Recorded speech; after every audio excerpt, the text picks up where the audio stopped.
সারা জীবন পাঠ্য বই কিংবা সমাজে শুনে এসেছেন শেখ মুজিবুর রহমান স্বাধীনতার ঘোষক। আবার অনেক মহলে শোনা যায় জিয়াউর রহমান। আসলে সত্যিটা কি?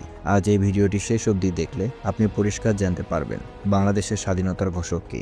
শুরুতেই শেখ মুজিবুর রহমানের রাজনৈতিক সঙ্গী ও মুক্তিযুদ্ধে বাংলাদেশের প্রধানমন্ত্রী তাজউদ্দিন আহমেদের মেয়ে শারমিন আহমেদের রচিত তাজউদ্দিন আহমেদ নেতা ও পিতা বইয়ে উল্লেখ হয়েছে যে 25শে মার্চ 1971 তাজউদ্দিন আহমেদ শেখ মুজিবুর রহমানের কাছে স্বাধীনতার ঘোষণাপত্রে স্বাক্ষর নেওয়ার চেষ্টা করেছিলেন, কিন্তু শেখ মুজিবুর রহমান তা করতে সম্মত হননি। এ বিষয়ে শারমিন আহমেদ বলেন, মুক্তিযুদ্ধের আগেই এক সকালে আমার আব্বা তাজউদ্দিন আহমেদ আম্মাকে বলেছিলেন আমি মুজিব ভাইয়ের সাইন নিতে যাচ্ছি, কিন্তু পরে তিনি হতাশ হয়ে ফিরে আসলেন এবং বললেন মুজিব ভাই আমাদের 23 বছরের সংগ্রাম মাটি করে দিলেন, তিনি স্বাধীনতার ঘোষণায় সাইন করলেন না। সম্প্রতি সাংবাদিক ইলিয়াস আহমেদের লাইভে মুক্তিযুদ্ধের বীর প্রতীক খেতাবপ্রাপ্ত মুক্তিযোদ্ধা মেজর শরীফুল হক ডালিম নিজে বলেছেন 25শে মার্চ শেখ মুজিবুর রহমান পাকিস্তান সরকারের সাথে বন্দোবস্ত করে পাকিস্তানে চলে যান।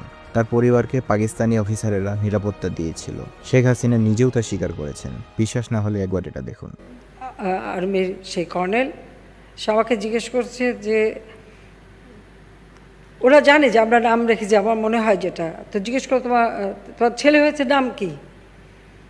তা আমি বললাম নাম জয়। इसका मतलब क्या है? তা আমি বললাম জয় মানে জয়, জয় মানে ভিক্টরি, জয় মানে আনন্দ, জয় মানে ভিক্টরি। যখন বলছি জয় মানে ভিক্টরি তখন ওর খুব মেজাজ খারাপ হয়ে গেল। ও ঘুরে যখন চলে যাওয়ার সময় বলতেছে और एक नमरूद पैदा हुआ। 25শে মার্চ রাতে চট্টগ্রামের কালুঘাট বেতার কেন্দ্র থেকে প্রথম মেজর জিয়াউর রহমানই বাংলাদেশের রাষ্ট্র স্বাধীন এমন ঘোষণা দেন। 26 তারিখ বাংলাদেশের পক্ষে রাজনৈতিক নেতাদের মতামত নিয়ে তৃতীয় ঘোষণা দেন। দ্বিতীয় ঘোষণায় বঙ্গবন্ধু শেখ মুজিবুর রহমানের পক্ষে দেন, কিন্তু আদতে কখনো শেখ মুজিবুর রহমান স্বাধীনতার কোনো ঘোষণায় স্বাক্ষর করেননি কিংবা এমন কিছু করতে বলেও যাননি।